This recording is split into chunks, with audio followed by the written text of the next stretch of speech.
Lelong, lelong, lelong. Manchester United nak buat clearance sale.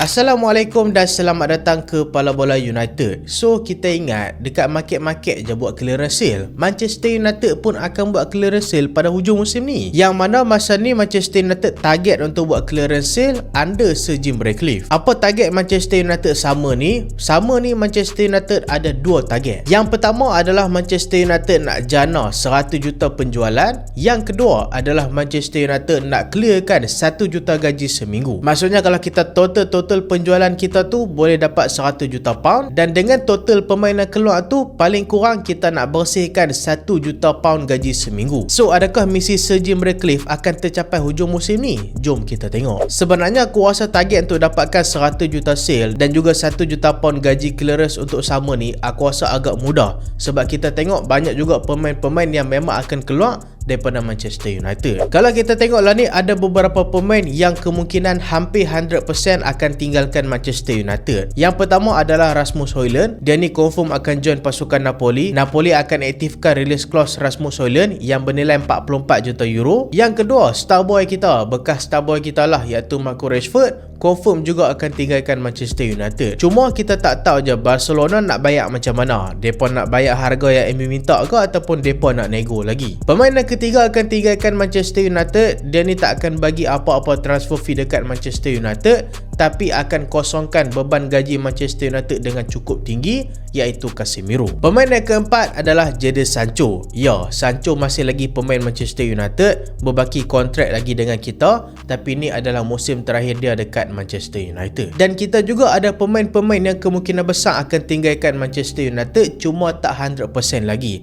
Yang pertama adalah Tyrell Malacia. Kontrak dia pun akan habis pada hujung musim ni dan kemungkinan besar tak akan di-renew. Aku tak nampak apa pun sebab untuk Manchester United renew kontrak dia. Yang kedua adalah Joshua Zirkzee. Zirkzee ni bagi aku sebenarnya aku sayang dengan dia, sebab walaupun dia ni kurang perform dekat atas padang, tapi kita boleh tengok influence dia dekat dressing room tu besar. Semua pemain suka dengan dia. Dia boleh kata jadi cheer guy lah dekat dressing room. Tapi itulah, Manchester United takkanlah nak bayar gaji tinggi semata-mata untuk cheer guy dekat dressing room kan. So kemungkinan besar Zirkzee pun akan tinggalkan Manchester United. Pemain yang ketiga adalah Manuel Ugarte. Sayang gila, aku ingat Ugarte akan berjaya dekat Manchester United, tapi sampai ke hari ni dia masih lagi struggle. Dan musim ni bukan setakat struggle, game time pun dia kurang. Pemain yang keempat kemungkinan besar akan tinggalkan Manchester United adalah Andre Onana, goalkeeper kita dulu, yang lah ni tengah loan dekat pasukan Trabzonspor. So kalau kita kira total penjualan pemain-pemain yang kemungkinan besar akan pi, ada juga confirm akan pi. Yang pertama adalah Rasmus Højlund. Rasmus Højlund kita akan dapat 49 juta euro, 44 juta euro harga dia, dan juga 5 juta euro yang Manchester United dapat masa Napoli bayar loan fee untuk dapatkan Højlund dulu. Lepas tu Rashford, kalau Barcelona beli dengan release clause yang ditetapkan hari itu, iaitu 30 juta euro. Pemain yang ketiga kita mungkin akan dapat sale daripada Joshua Zirkzee. Zirkzee kalau hampa tengok lah ni, market value dia dalam 25 ke 30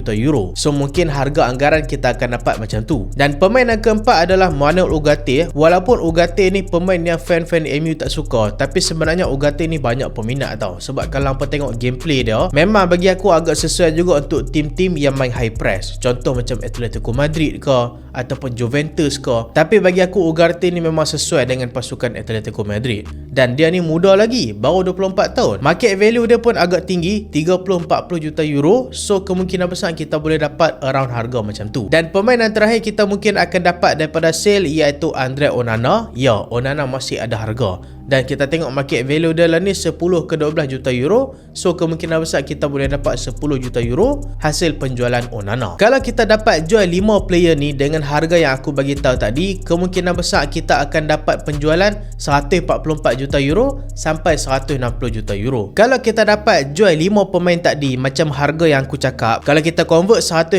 juta euro tu ke pound, sale mungkin Manchester United akan dapat 139 juta pound. So untuk capaian gaji pula mampukah Manchester United clear sampai 1 juta pound gaji seminggu? Bagi aku ni cukup realistik dan aku rasa mampu. Sebab kita ada 3 pemain yang akan tinggalkan Manchester United pada sama nanti dan gaji mereka memang besar. Yang pertama adalah Marcus Rashford. Rashford dekat Manchester United dia antara pemain dengan gaji tertinggi juga tau, iaitu 315,000 pound seminggu. Pemain yang kedua yang confirm akan tinggalkan Manchester United iaitu Casemiro. Dia pun akan tinggalkan Manchester United dengan gaji 350,000 pound seminggu. Pemain yang ketiga adalah Jadon Sancho. Sancho pun antara penerima gaji tertinggi dekat Manchester United. Anggaran gaji dia dalam 320 ke 350,000 pound seminggu. Gila mat Glazers dulu, bongok mat bagi gaji tinggi kat dia. Memanglah dia padu kat Dortmund dulu, tapi tak ada lah nak bagi gaji sampai 300k. Lepas tu kita ada lagi pemain-pemain yang kemungkinan besar akan tinggalkan Manchester United. Contoh macam Andre Onana. Lani Onana dapat 120,000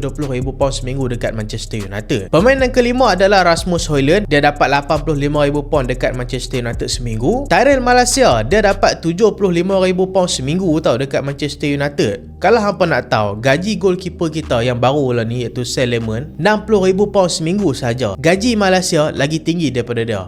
Memang gila. Mana Ugarte 120,000 pound seminggu. Dan last sekali Joshua Zirkzee. Dia dapat 105,000 pound seminggu dekat Manchester United. Kalau kita clearkan semua pemain ni, Manchester United akan berjaya clearkan 1.52 juta pound satu minggu. Dan kalau kita kira untuk kos satu musim, Manchester United boleh jimat 80 sampai 100 juta pound dengan bayar gaji saja. So bagi aku ni adalah satu good move supaya Manchester United boleh dapatkan pemain baru dan kawal gaji. Dan semua penjualan Manchester United dan juga penjimatan gaji ni bukan sebab Manchester United nak cut cost, tapi Manchester United nak tambah dana lagi untuk dapatkan lagi banyak player dekat summer nanti. Sebab kalau kita tengok setakat lah ni, squad kita masih lagi belum perfect. Jauh lah lagi daripada kita nak kata perfect. Squad kita masih lagi dalam proses rebuild. Kita ada banyak posisi yang kita perlukan upgrade. Yang pertama adalah defensive midfield. Nak cari pemain gantikan Casemiro bukanlah mudah. Walaupun Casemiro dapat 350,000 pound seminggu, gaji tinggi, tapi role dia pun adalah role yang sangat-sangat penting. Lepas tu kita juga kena cari pemain yang boleh main dekat left back. Kita dah tak boleh harap dekat Luke Shaw dah. Dan posisi ketiga bagi aku adalah right back. Walaupun kita ada Mazraoui, tapi Mazraoui pun dengan Dalot dia selalu kalah battle. Aku rasa kita perlukan fresh new player supaya boleh fight tempat dengan Dalot dan dia ni boleh jadi pemain utama dekat Manchester United. Dan posisi yang keempat bagi aku ni pun crucial juga